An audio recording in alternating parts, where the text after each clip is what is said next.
पैदाइश के बाद बच्चे की नाफ आहिस्ता आहिस्ता खुश्क होती है। पहले इसका रंग भूरा होता है, फिर काला होता है और फिर 1 से 2 हफ्ते में ये खुद ब खुद गिर जाती है।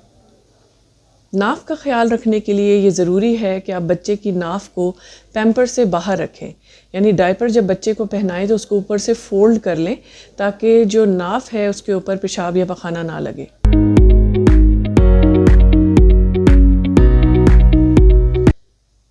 बच्चे की नाफ को बिल्कुल खुश्क रखने की कोशिश करें। उसके ऊपर किसी भी किस्म का तेल, हल्दी, सुरमा कोई भी चीज़ ना लगाएं।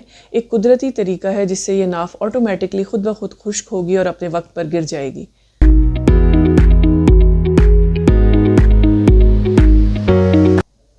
अगर 3 से 4 हफ्ते गुजर जाएं और बच्चे की नाफ ना गिरे या फिर उसके अंदर से ब्लीडिंग स्टार्ट हो जाए या फिर कोई बहुत बुरी स्मेल, फाउल स्मेल आने लगे नाफ से और उसके अंदर से आपको पस आती हुई महसूस हो तो फ़ौरन से पहले डॉक्टर के पास लेकर आएं।